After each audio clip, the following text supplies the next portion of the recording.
3-2 Yankees to the bottom of the 10th, and Jake Cousins on, buckling the knees of Will Smith. Well, you know what Cousins knows. He knows who's batting fourth. You don't want anybody get on base and have the game-winning run and Ohtani come to the plate.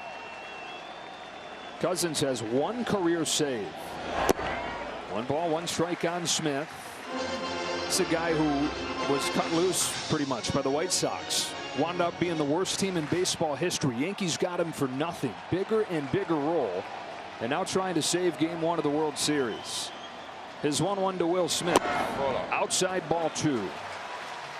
A sinker breaking ball is going to be what he's going to try to get Will Smith, who's been stubborn on really not swinging outside the strike zone too often. Nice pitch right there. 2-2.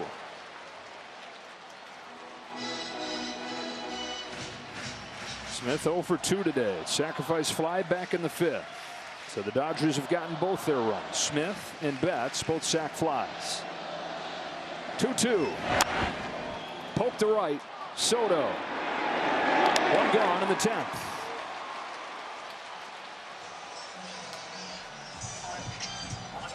Then up comes Gavin Lux. Lux is 0 for 3 today.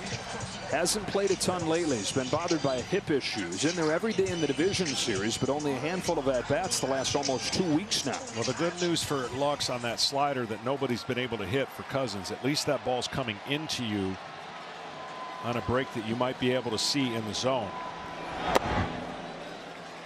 Took the first one away. The league's only hitting 144 off that slider. That is a virtually unhittable pitch when he's got it locked in. The 1-0. Lux takes it inside ball 2. The Dodgers, as you said, desperate to get a man aboard to get Ohtani to the plate here. Edman's on deck. Then it'd be Ohtani. Cousins home with a 2-0. Lux takes a backdoor strike.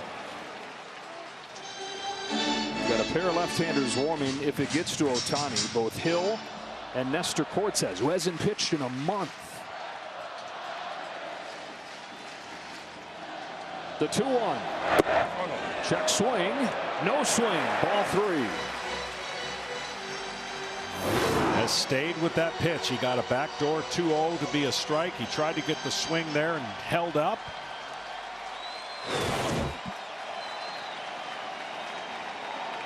On a 3-1. Lux takes ball 4. And now the Dodgers will take just about any outcome other than a double play. Tommy Edman comes up. On this team that has Ohtani and it has Betts and it has Freeman, the guy coming to the plate here was the MVP of the National League Championship Series, and he's been huge in today's game defensively. He's also got a double. See Hill and Cortez both ready to go for Ohtani. And Tommy Edman picked up at the deadline. What a player he's been for these Dodgers. Do you consider bunting just to make sure you don't ground into a double play? No, because then they're just going to. I get it. In theory, you walk Ohtani and then you pitch to Mookie Betts. But in this situation right here, a walk was the one thing you didn't want to have by Cousins, because now it creates even Edman the winning run. He can hit a home run. We've already seen it. So you're at stress level that you don't want to be in a 1-run game in extra innings, knowing who's on deck, but you got to take care of who's in the box right now. And as you were talking about with the Yankees in the top of this inning, always got to have your eyes on those base runners against relievers. Lux has good speed. First pitch. Wow, strike 1. Carlos Torres has been all over the place. Well, that side of the plate been a little more lenient. Tying run at first, winning run at the plate.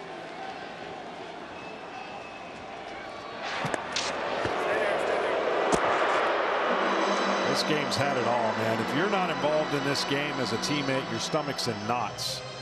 You actually feel better when you're in the game, but when you're watching and there's nothing you can do, and you're rooting for the best outcome, but it's a torture. On an 0-1. That is on the inside corner. So Edman is down 0-2. His Cousins gets a call on both sides. Well, now what that does is put a lot of stress on Edmonds on a breaking ball on either side of the plate, right? The best place to go right now is a down and in slider to force the action now that Edmonds seen both sides of the plate a strike call. So he really can do whatever he wants. You just don't want the breaking ball in the zone against Edman. Drop slow. 1 ball, 2 strikes. And again, the best stress would have been where that fastball was called. If you imagine starting a breaking ball on that plane, it would have put Edmonds in a total panic, thinking and trying to recognize if it's a strike or not. Jay Cousins to Tommy Edman with a 1-2 and a ground ball right side under Oswaldo Cabrera. Lux stumbles as he rounds second and gets back to the bag. A base hit for Tommy Edman. Tying run in scoring position. Winning run aboard. And a once in forever player coming up. Well, this breaking ball was in the zone too long. Cabrera doesn't make the play. And luckily Lux, who fell down, was able to get back to the bag. This would have been a devastating out at second. So which one of those lefties does Aaron Boone choose to go to? He's got Hill and Cortez both ready for Ohtani. Who will it be? Nestor Cortez, who's not pitched in a month. How about this for a soft landing? Go in there and face Shohei Ohtani with the World Series Game 1 on the line. What theater here in Los Angeles? John, Nestor Cortez last pitched on September 18th. They thought that his season was over, but he's rushed back from this elbow injury, knowing that there's risk with him returning, and he rushes back to face this man here, Shohei Ohtani, with a tying run at second, the winning run at first. Yeah, this is gutsy, and the guts that Aaron Boone is showing, because Nestor Cortez, a starter that is going to be in a role to get 2 of the biggest outs, and not having any action for 37 days. Woo. You got a pinch runner at second, Chris Taylor. Arms in the outfield really good, especially Verdugo on left. So here we go. What an opportunity this is for Shohei Ohtani and for baseball fans all over the world. His first trip to the postseason, his first trip to the World Series, and in the 10th inning of Game 1, he's got a chance to be the hero. Well, unless he hits a bullet at an infielder, it's almost impossible to double him up. So you got 2 chances to tie the game or take the lead if you figure Mookie Betts is definitely getting up in this inning. First one from Cortez is lifted to left field. Verdugo runs over and makes the grab. Did he hold on? He did. Alex Verdugo makes the grab. He goes out of play, so the runners will get 90 feet. But they get Ohtani on 1 pitch. This is an incredible catch, going full speed and making the catch. And then going out of play and throwing the ball from out of play. Alex Verdugo has made a couple plays. He had a diving catch to end the bottom of the 9th. And here he goes into the first row of seats to get Shohei Ohtani.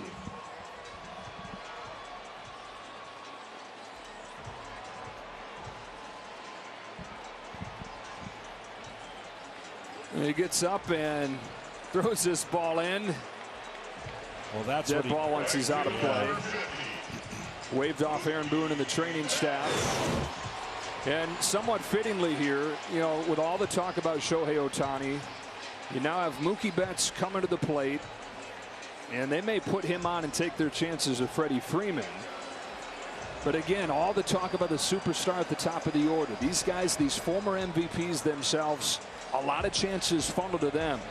And the bases will be loaded here for Freddie Freeman with the Dodgers down 3-2 and down to their last out in Game 1. Well, the good news here for Dodgers is Freddie Freeman doesn't necessarily have to do anything but get a single and jog to first. but beating something out in the ground will be limited because of his ankle.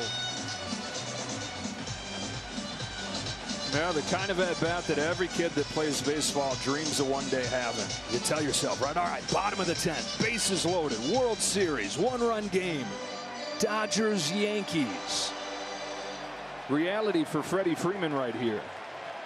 Taylor the tying run, Edman the winning run. Cortez delivers.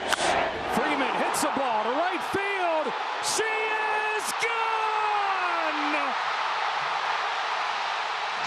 Gibby, meet Freddie.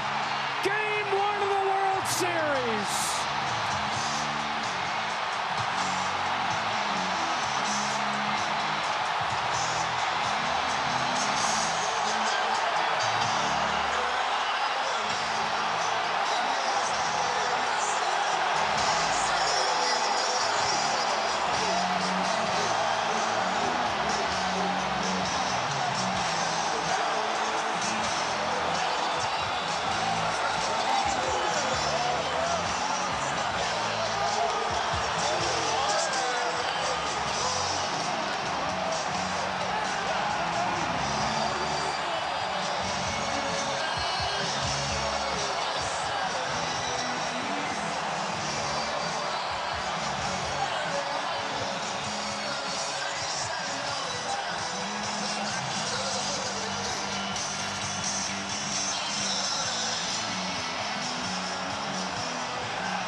On an October night 36 years ago, a hobbled Game 1 hero for the Dodgers, Freddie Freeman, with a walk-off grand slam to win Game 1 of the World Series 6-3 over the Yankees. Unbelievable.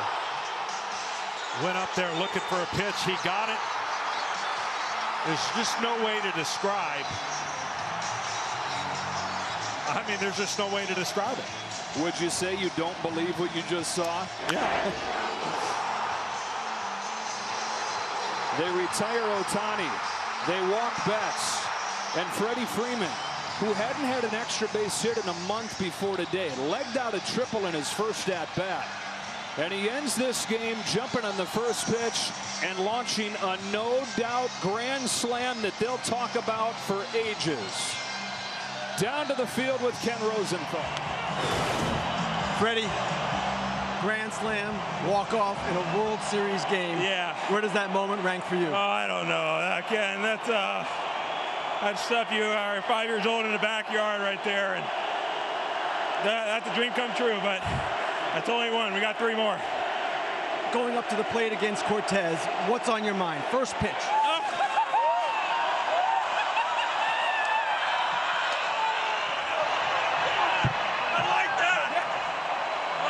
Trying to be on time for the heater.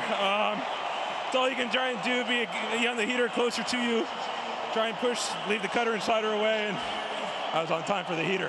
Now, it was nice you didn't have to run hard. How was your ankle? You legged out a triple earlier in the game. Yeah, I actually felt pretty good. The last 6 days, we treated it really well. I've been feeling pretty good, so right when I ran out to give high fives to my teammates, I felt pretty good because that was the first time I ran all week. So ankle's good. You ran over to your dad after hitting that home run. Yeah. What did you say to him? I was just screaming in his face. I'm sorry, Dad. Yeah, he's been there since I was a little boy, throwing batting practice to me every day. So this isn't my moment. That's my dad's moment.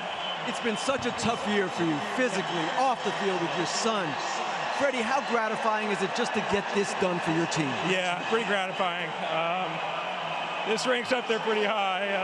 It's pretty incredible. So it's been a long 3 months, but these fans here, when I came back that first game, they showed love. I'm just glad I was able to reciprocate tonight. Freddie, congratulations. Thank you very much.